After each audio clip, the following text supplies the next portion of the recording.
Hello, welcome to Quarterlight, your car brochure channel. Today's episode, we're continuing our 1980 Vauxhall story with the Vauxhall Royale.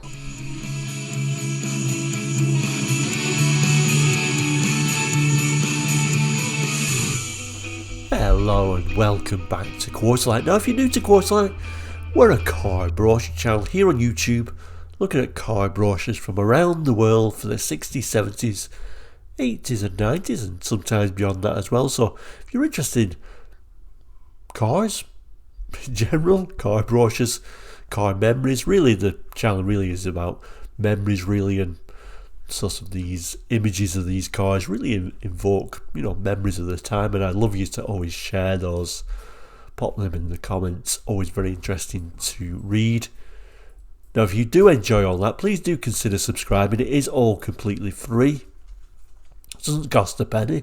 I know some people still believe subscribing costs something, but no, it's completely free and certainly helps you keep in touch with the channel as a whole. Now, we've been looking through a 1980 brochure for Vauxhall. Coming to the end of the series now, but don't worry, if you haven't missed any episodes, I'll do a little bit of a box at the end to look through all those episodes we missed. We're now up to Royale. Very unusual how it's treated, the Royale, in this brochure actually.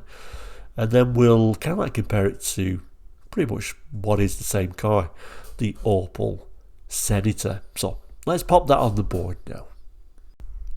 So here is the range of cars we've been looking at and the catalogue. Vauxhall all-model catalogue, summer 1980. So we've looked at Chevette, the new Astra, the Cavalier, Cavalier Sport Hatch, the lovely Carlton, and now we're up to the big guy, the Royale. Weirdly though, the Royale is always all lumped together, so the Royale and the Royal Coupe lumped together in this particular brochure, where they've clearly tried to separate the Cavalier and the Cavalier Sport Hatch, but they haven't done that in the Royale. Also interestingly, it's almost like it's been put in this brochure as a bit of an afterthought. There really isn't much in there. Now, each car has been taken as one episode. The Royale, though, we'll have to treat as two models, really, so we can compare it with the Senator and then the Royal Coupe with the Monza. So we will treat it as two separate versions, although I'm not sure how long this episode is because, like I say, in this particular 80s brochure at least, it's been popped in there as an afterthought, but let's just have a look at that now.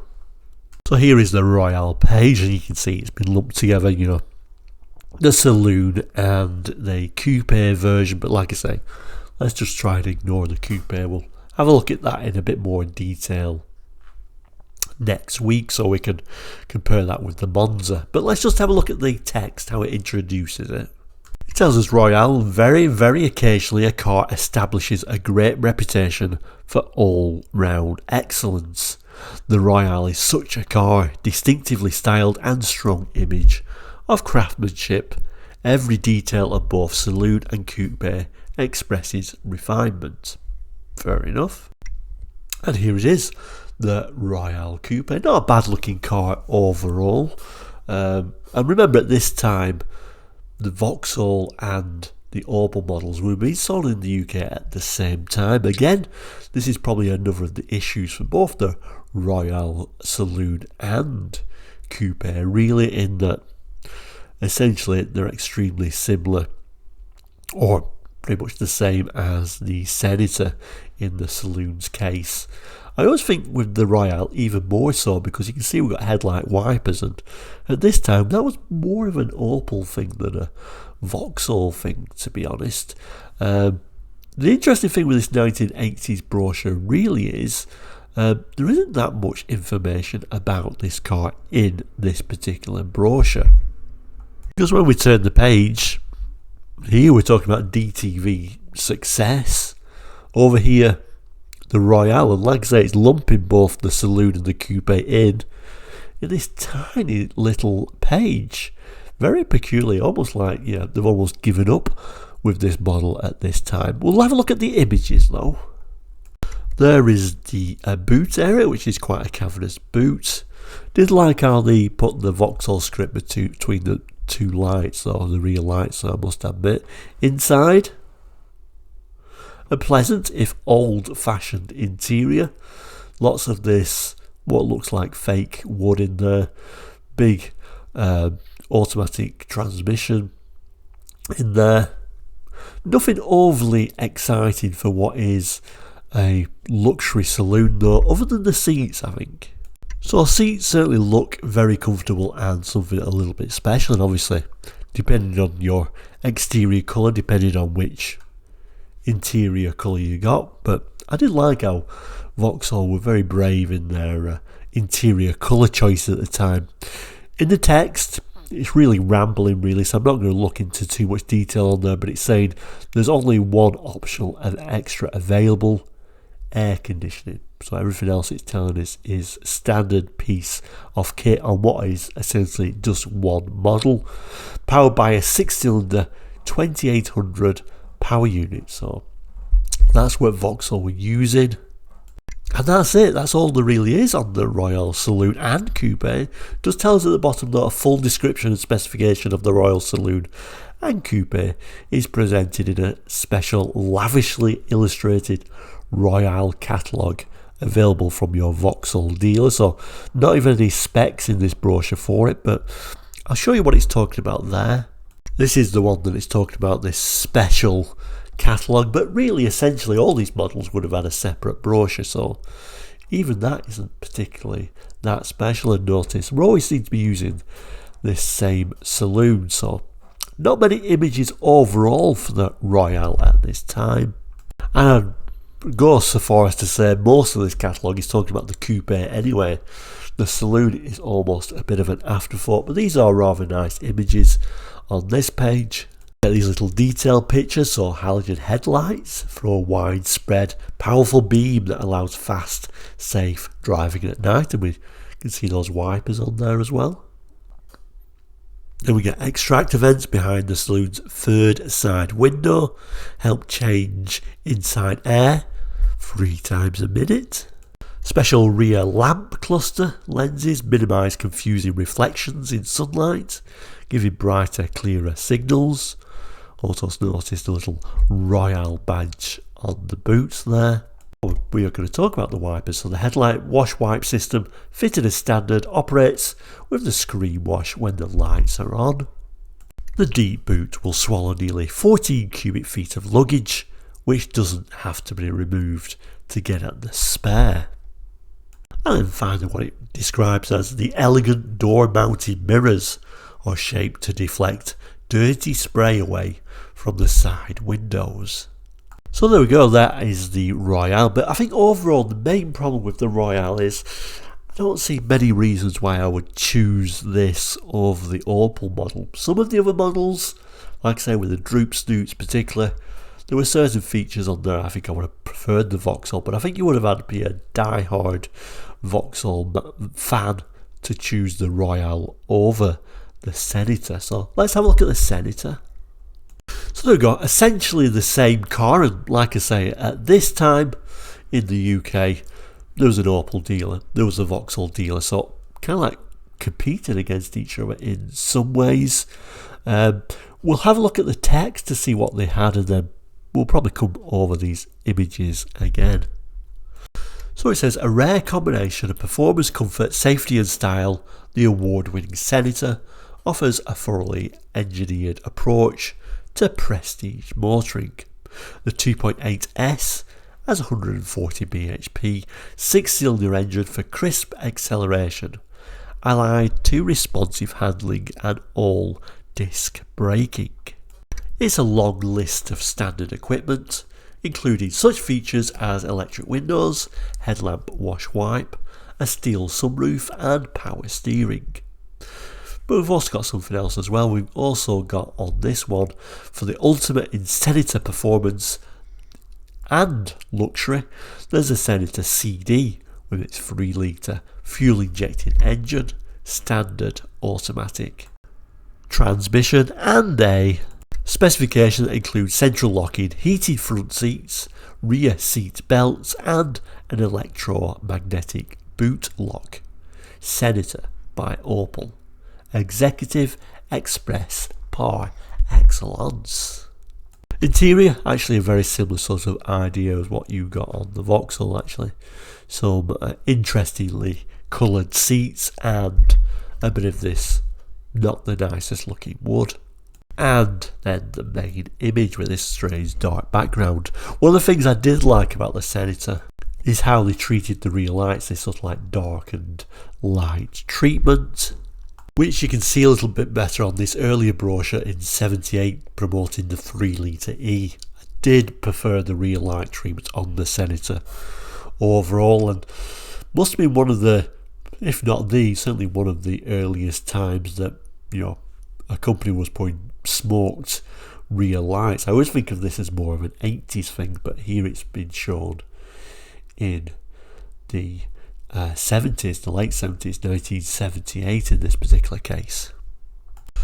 So price list for the Senator. So the base model there was that 2.8S, £9,222.91, and then that top model, the 3 litre E engine, the CD, £12,143.14. So certainly an expensive car.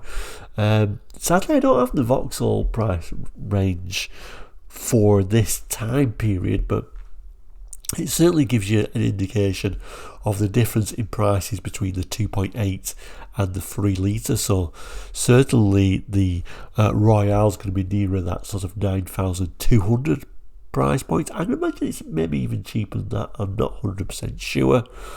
I think overall the models to get would have been that 3 litre E engine CD model, I think. But you can see it's a big jump up from the 2.8 for sure. So I can imagine why people would have got the lower model. Overall, I think I would have gone for the Senator over the Royale though. Even though there isn't that much difference between the two, of the badges and grille really is there, but I think I prefer the overall feel of this Opel model really. A lot of times I've chosen the Vauxhall because of the droop snoot, which I preferred that front end, but there isn't much to choose from with these models, and you know, you may say I'd go for the Opel, you may say I'm going to go for the Vauxhall, but a lot of the times it's down to your sort of relationship with the dealer as well. Have you had a fallout with the Opel dealer and you get better service at Vauxhall? That can make a big difference as well, of course. So here's our final look at these two models. Let's zoom in a little bit more at that grille, because that's the big difference, I guess. I think I do prefer the look of the Opel from the front. I prefer that grille on the Opel. I prefer these cleaner look of these bumpers without these overriders. I think it's a cleaner, more sportier look in my opinion. Like I said before, I do prefer the rear light treatment of the Opel as well, although like I said, not a huge amount of difference, even down to same idea but you know, with the Vauxhall badge in the centre instead.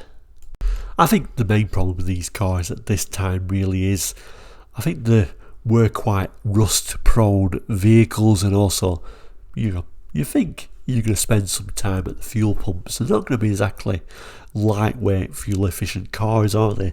Quite a big engine for the UK roads and quite a big car for the UK roads. So, okay for your first owner who's splashed out all that money on a lovely brand new luxury car.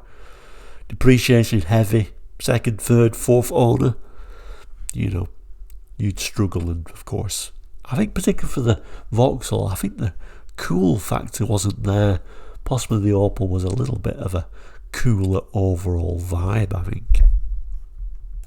Talking about fuel economy figures, there is the Royal 2800 Saloons, both manual and automatic figures there. Last column there is simulated urban driving, so quite unusually actually the Saloon is far worse, isn't it? It's the manual is far worse. 17.9 miles per gallon urban, 90.3 for the auto, but they never do that well. At best the Royal manual is just doing over 30 at 56 miles per hour, so a pretty thirsty vehicle, of course, for the time. Even back then, that was a thirsty vehicle. Colours, interior colours, we can see there blue and reds we've seen, and you can also get a beige version if you didn't want something quite as bold. Choices for Vauxhall in the 1980s has grown. If we just have a look at the 1978 colour charts, we can see we have now got more colours. Sadly, for whatever reason, none of the Royale brochures actually tell you what colours the Royale actually comes from, but I wanted to show you this because I think the Vauxhall colour palette late 70s, early 80s was a really lovely one actually. Real vibrant colours. I love things like the Jamaica yellow on there. And obviously they're not exact copies of the colour. It's kind of hard to work out which colours go with which for the Royale, like I say, because we don't have a chart. But overall for the Vauxhall range, pine green, certainly an interesting colour, and then it continues with pastel blue, bright copper metallic. That's certainly a very interesting late 70s, early 80s Vauxhall colour. Polar white, sapphire blue metallic, possibly a Royale colour. But if you do know the full range of colours for the Royale, please let me know, because I don't know why it doesn't actually tell me in this brochure. So there you go.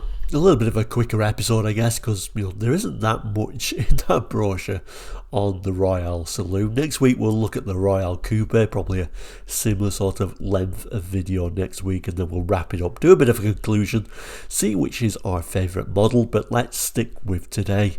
Would you have gone for the Opel Senator or the Vauxhall Royale? I guess the Royale is probably a rarer car today, but I think personally I'm going for that Senator on this particular occasion. And like I say, unusual they didn't split them up like Opel did with having the Senator and then the Monza, wasn't it? I always liked the Monza, so we'll certainly spending a little bit of time looking at the Monza and comparing it with that Royale Coupe. But thank you so much for watching today. Please do join us again. We'll end by saying, as we always do, please do consider subscribing. It is all completely free and very much appreciated. You can, of course, become a member. Very low fee for the membership. I will say, though, there isn't a lot that we're offering for members at the moment because our membership is so low. When we do start getting more members, then we'll start offering extra little clippets and extra little maybe behind the scenes stuff. But that option is there, and it's a very low price. But like I say, subscribing, completely free. Don't get the two mixed up. But thank you so much for watching today. Please do join us again. We'll see you very soon. Take care and goodbye.